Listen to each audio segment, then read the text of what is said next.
And we're live. Welcome back to the Weekly Roundup. Special Cellulita edition, almost. Carol's not here yet. We got one more, one more person to arrive. But coming to you live from Cellulita, Vicky and Terry are in the house here, which has been exciting to hang out for the last couple of days. Summit starts kind of tomorrow. We'll start working on stuff tomorrow, but day after tomorrow, Sunday, it starts. So you missed it out this year, sold out. There aren't actually any spots left. I was going to say, just get on a plane and come on down, but we actually don't have anywhere to put you. So don't do that. But think about this for next year, because we'll definitely have. Hey, we can put a yurt on the beach for people if you want to come on down. That's true. I'm pretty sure someone's got to have a yurt or it's warm here. You don't need a yurt. You have a sheet and a pillow. You don't need a yurt. Sleep in the dirt. Yeah, you just go straight on the dirt for sure. All right, I'll let you kick us off, Terry. What's been going on in the coaching world? Well, not really in the coaching world per se, but just on an interesting topic. Like a week before last, I was talking with my sister. As some of you may know, that the primary reason I moved to Dayton is to be closer to my family. My sister lives there. Anyway, she and her friend had been going to this yoga studio for years now, years and years. I've been there a couple of times. They just drove me crazy. So part of it, when you're a yoga teacher and then own your own yoga studio and then become a yoga business coach, you talk about snobs of snobs. And we just, so it was hard for me to go there. But my sister loved it. She went twice a week with her really good friend. They like to do the gentle yoga class, which I took it twice and was like, I can't do this. This is just like, no. But she did it, which was great. I was very happy that my older sister was doing yoga. Well, then we had this conversation a couple of weeks ago, and she's like, yeah, I was talking to my friend Gail, and, she's, her husband's retired. They're both retired, kind of looking at finances a little bit, and said to Lise, my sister, that, she was thinking of dropping her membership. Well, they weren't members. They just bought class cards perpetually, though. One would run out, they'd move the next one, da-da-da. And so she said, yeah. And my sister's like, well, yeah, I can see that. So they're like, okay, let's do this. They made a pact. So they started doing yoga at home with Yoga with Adriene. You're saying as well that, like, they said they were doing online yoga, and you're like, Yoga with Adriene, and they're like, how did you know? Did you know? And it's like, and I was asking my sister about it, and it's just what it highlighted for me is that here were two women that, while they weren't on a recurring membership, I think if the studio had offered a recurring class card, they probably would have done that. But, through the years, they were consistent. They showed up. They had a regular consistent yoga, habitual yoga practice based upon their routine, which worked for them. And the fact that they could just so easily walk away from it and do yoga for free at home with Adriene highlighted for me that the studio failed. And, they were easily able to let it go with no thought, oh yeah, we'll do this at home. Which again just highlighted for me that the studio did really nothing, which was part of my issue with them, of creating value and feeling like, as we say in the YC, it's much harder. You can quit a membership or quit a class card easier than you could quit a community. Right? Did they give any insight, Terry, for why switch to just doing it at home online? Because they were like, well, yeah, it's kind of nice to go to the studio, but, we really don't need to. It was close to their house. My God, my sister could walk there. I mean, it wasn't like They had to schlep across town. It was go to the block, turn right, go to the next block, turn left, go down 6 blocks, you're there. It was seriously that close. I think it was more that they just didn't look like, yeah, it was okay, but it's a class card, isn't it? It's a class card. You haven't committed to anything. When it runs out, every time it runs out, you have the option to just not do anything. Well, and here's the thing of that is my sister's was about to run out, and she's like, oh, well, I'm okay leaving a couple of classes on it. Right. Like, I'd rather lose this money than continue. Yeah, so I don't know. It sounds like there wasn't a specific incident, but like the thing that comes to mind for me was just blah. I tell you what it was. It's blah. They do nothing. There's no because I finally unsubscribed because their emails drove me fucking crazy. But all their emails were always about this upcoming YTT, this upcoming retreat, this upcoming workshop. It was all And I have to believe that's where they probably made their money, because their pricing is like so out of whack. It's like, really? And then you get there, there's no process, there's no procedure, it's just like, you just go in, there's no feeling of being part of anything, of being other than there and taking a class. So I think it was just blah. Right. And I mean, that's what I was going to say is, it's the commentary, because you could imagine if you just looked at the way that they were practicing, buying multiple class cards over time and practicing once or twice a week or whatever, like, you'd look at that and be like, oh, well, they've bought 3, like, they'll just keep buying class cards, don't bug them, kind of like, I can hear a studio owner saying something like that, and it just shows you how much risk there is, number one. And then number two, this goes back to like, what is the actual product that we're offering at a studio? It's the yoga experience. It's not the yoga class. Yeah. Yoga class is an element of that. It absolutely matters. Don't get me wrong. But like, it's the whole experience that's why I would go to a studio. Because I don't know, well, and then my sister said that, well, they probably won't even notice we're gone. Right. It's the whole inaction of it, isn't it? It's like they don't have to do anything. They don't have to cancel their membership, right? They don't have to take any action. If they were on a membership, they would have had to actively make the decision and cancel their membership. Now they don't. Yeah. I think that's a huge difference. And also, that's true too.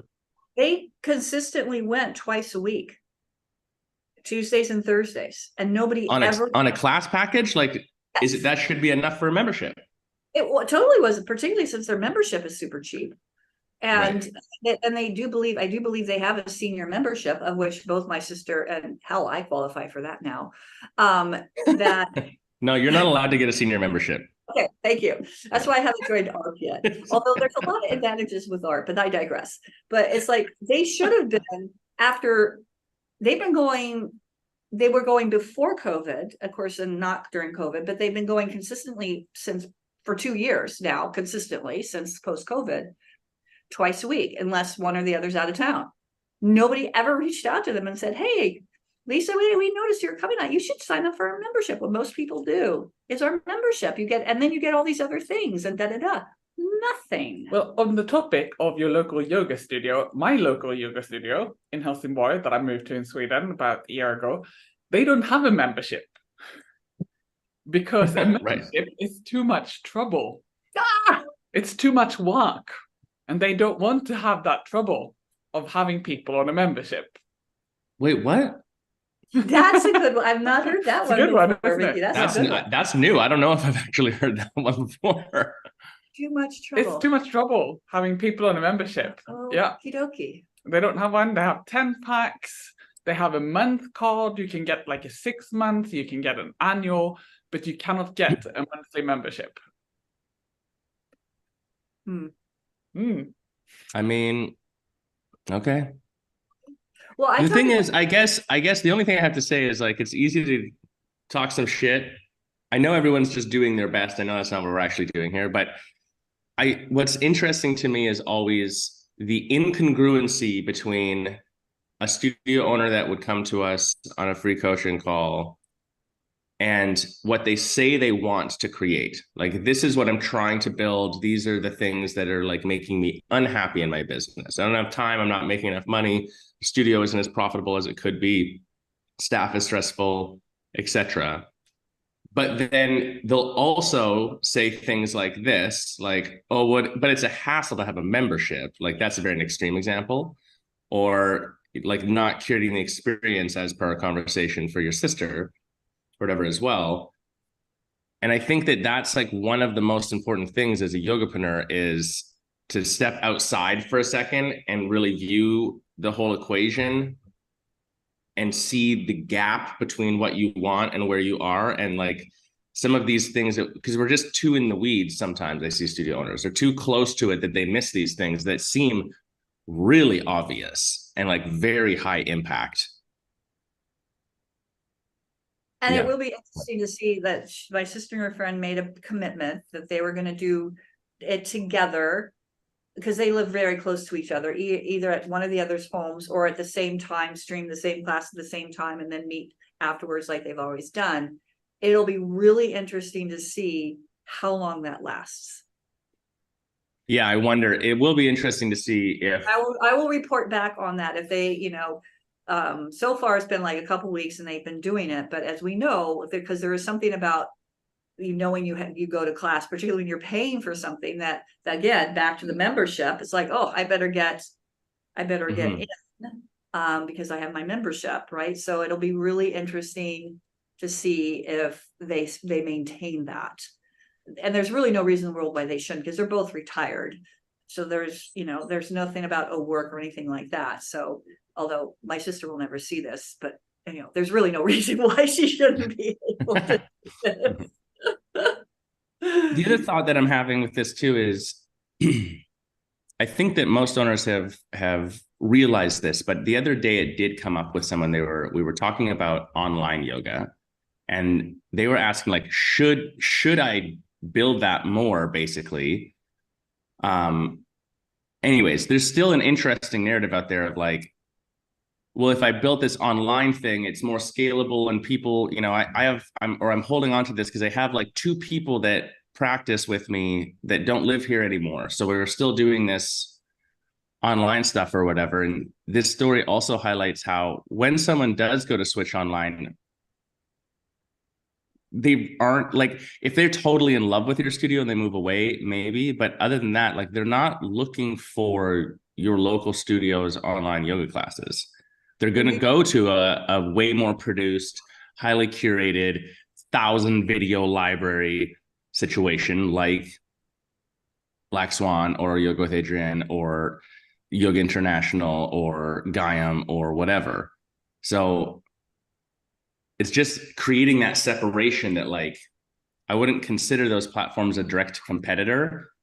You kind of don't want to compete with them, but also for your online stuff, it's just realizing you aren't going to compete with them. Like, that's a whole, if you want to, that's a whole different business. That's a new business altogether. Yeah, that's a completely different methodology and model to scale up a true online presence, as opposed to when we're in the midst of the pandemic and coming out. It's like we're live streaming classes as a way to keep our community going and to keep a revenue stream, is a lot different than a curated video on demand true online experience. There's a big difference between the two. And do you want to spend the time, the money, the resources to get it, A, to do the videos, and B, what it takes to get it to the point where it is scalable and you're actually making the money that you need to as a real revenue stream? I mean, how long does that take? And it's a lot of work. Well, and also you and I talked the other day, like, can you even do it now? Yeah. And I think that you can. It's the short answer. But what I mean is, in business, there is an element of timing, correct timing, that gives you a leg up. So using Yoga with Adrienne as the example, like, this is someone who tapped into the fact that this was possible and started putting out 2 to 3 YouTube videos per week for like 2 years straight before she really took off. That's the story no one realizes. Is that, like, she has videos, she has so many videos that are archived you've never even heard of before. She's been around longer than you think. But that's the same as building up your yoga studio. Like, she day in, day out was on that hustle, producing that level of content and building up a following. And then she parlayed it into her private network and getting paid there. So, but also no one else was doing it to that volume and quality at the time. So that's the timing element, that, like, the competitive landscape for that looked very different than it does now. Could you do it now versus, like, is that possible? Yes, of course. But it just, now there is competition, because now you're going to get compared to her or compared to someone else. So you don't have the early mover advantage. Just be tricky. I think that, Carol, I'd be curious your thoughts too, just being at these onsites recently as well. I think that the hypothetical value for digital for a physical studio still, in my mind, is actually VOD. Like, live stream, maybe currently you have some residual people who are doing it, but I'm not sure that that's as much of a selling feature as it was obviously before. VOD, it's almost like, why not? Because it's this, like, evergreen asset that just keeps building up and can be advantageous, but you can like recycle videos that are in your VOD as well to use them in other circumstances. Yeah, I mean, I think that there is an advantage there, and you can use it as a selling tool for your memberships. It's just an added bonus that you can say, hey, if you're ever out of town or need to access what we have here, then why not? But again, I think that there are some studios, like there's still like the Zoom videos from COVID. So there's a whole separate avenue. I feel like if you want to have something good and quality, it's going to take time and effort. And are you willing to put that in? Because you are, again, like you said, competing with the free stuff on YouTube. So. And that's a lot of the free stuff on YouTube is really good quality. Yeah. That's the thing or it's good enough, to get it better is not going to be easy. So yeah, I think this comes into and moving into the summit. So like the purpose of the annual visionary retreat, because we have some other versions of the summit that we've done throughout the years, and we'll probably do a couple of them next year as well. But this specific one, the visionary retreat, the idea is to plan out what you're going to do for the next year. So this conversation, is sort of good timing, because two of the things that we always end up discussing are, one, what really is your product? Like, what is that? What's your vision? What's the value? What's the experience that you're offering? And when we're looking at the KPIs, getting prepared to get focused on what you should be working on for the next year, very often they're helping us identify where you think your product is good, but your numbers are saying, but there's actually maybe a problem here. Because like the blunt truth can just be, if you think you have the greatest teachers and classes and experience or whatever else, but then no one comes back for a class after their first visit, do you? I mean, like, why do you have the best stuff going on, or is something missing? And that doesn't always feel great, but the truth can be empowering to give you clarity on what to work on. The other detail, though, is how focused can you get to work on the things that actually matter? And I think that the hardest thing that can happen when you run a yoga studio, being caught in the weeds, is you can be busy all the time. You can have an unlimited task list and you can always be doing something and feel like you're working hard, but not be moving the needle to move forward. And so the truth of that is that if you are working really hard, utilizing all of your hours of time to work, and you don't see a change in your business in the right direction, then you're working on the wrong shit. So this online stuff becomes a question mark of like, hypothetically, is it good? Sure. But is it a distraction from the stuff that really matters for your business? Or even within it, the VOD, to that point of like, if you have a VOD library and it's just recordings of your class live stream and there's nothing else, and you're like, well, but VOD is not really doing anything, like it's not growing or it doesn't have a value points, but are you actually working on your VOD, or are you just doing live stream and putting shit in there? Like, those aren't the same thing. You're working on the wrong thing maybe. So go ahead, Terry.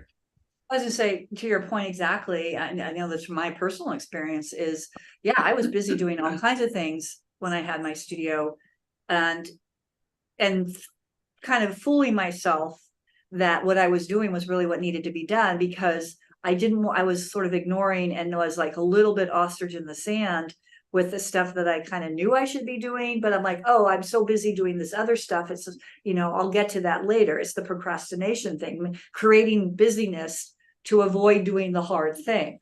I'm totally guilty of that. And I can tell you, that's when I hired my business coach. It was like, because I wasn't getting, and I realized for me, it was like that flipping accountability. It's like, I needed someone to call me out and say, okay, these are the things we need to work on.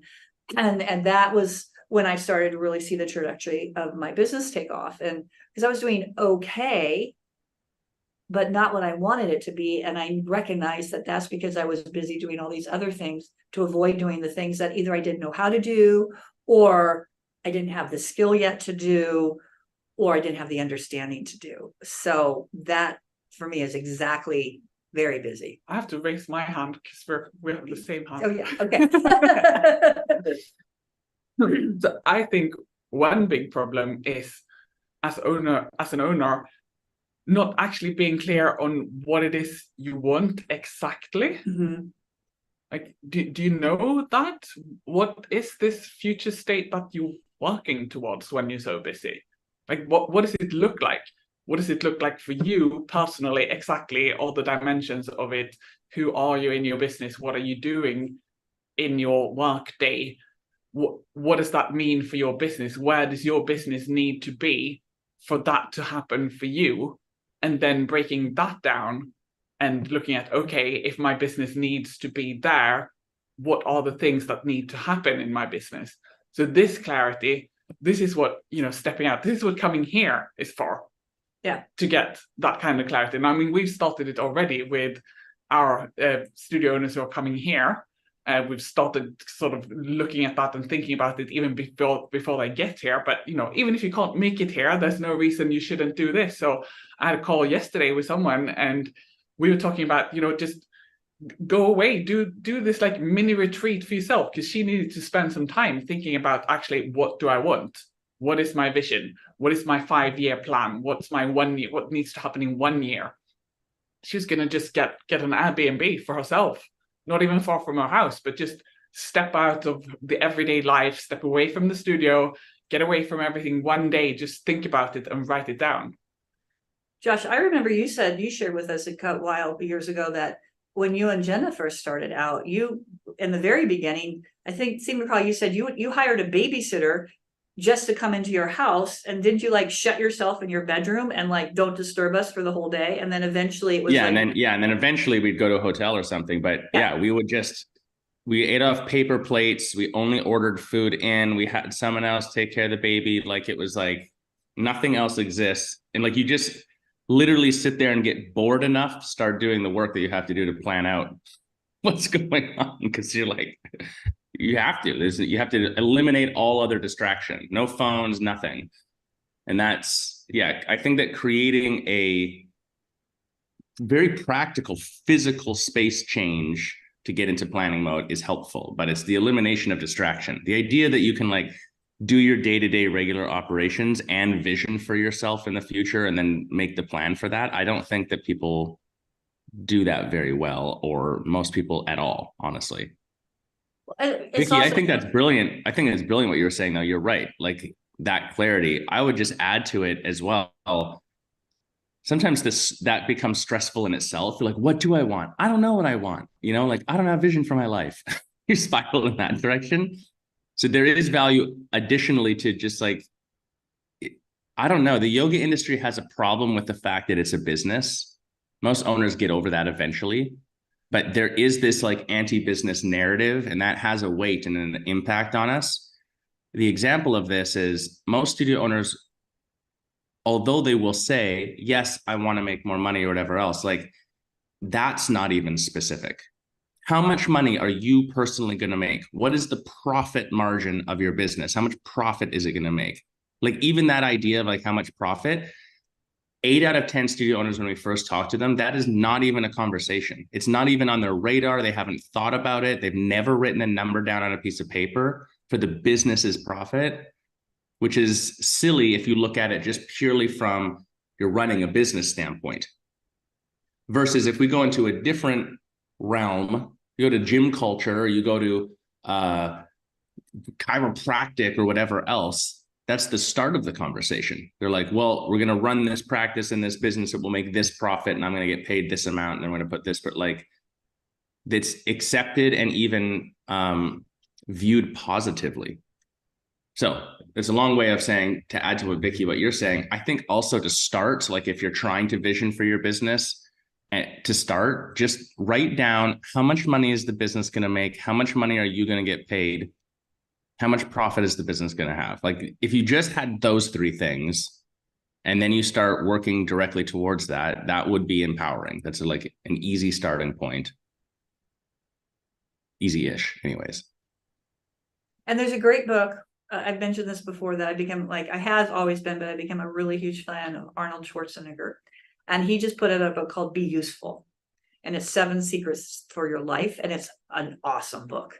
And he talks in it, and like, he knew, we were talking about what's the vision. When he was like 18 years old, he visioned himself on stage winning Mr. Universe.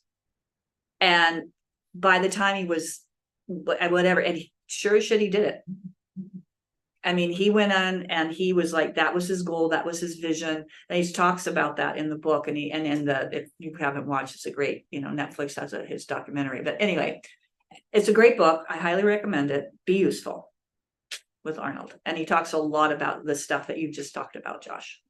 Well, one of the things that he's alluding to that I think is true in the entrepreneurial world. So if we expand beyond like, I'm going to run a studio and like make my living that way or whatever, and basically buying yourself a job, that's cool. But like when you start to become the full entrepreneurial version of yourself, which I think is actually very yogic, that's a whole nother tangent that we can go on. But like, you will get to a point where 2 things happen that are uncomfortable. One is you have to start leaving other people behind you. So the easy example in a studio is sometimes a teacher opens a studio or takes over a studio, and they have a bunch of other teacher friends who they've worked with for maybe a decade come with them. But at some point they realize, I can't be your friend. We're not peers anymore. I am above you. Not because I'm better, but because that is literally the necessary hierarchy for the success of the business. I have to run the business and take care of it. It doesn't mean we can't be friendly, but like we're not the same anymore. So you start like leaving them behind. But that happens in more ways than that, I think. And part of the reason for that is that if you really are expanding your entrepreneurship, as it pertains to your vision, once you have that clarity that Vicky's alluding to, you need to become like Arnold, like a bit obsessive about it.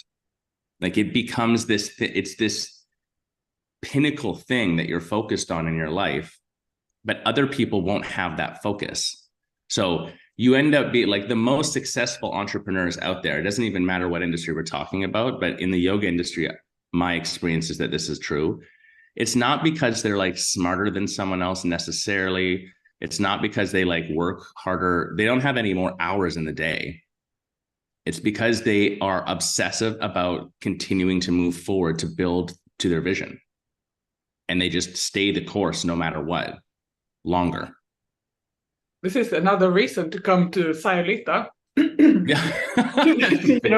So, not trying to give you FOMO because I know you guys can't come, but we want to give you FOMO. We want to have this. But yeah, a little bit of FOMO. Just be able to, that leaving people behind, it can be emotionally really hard.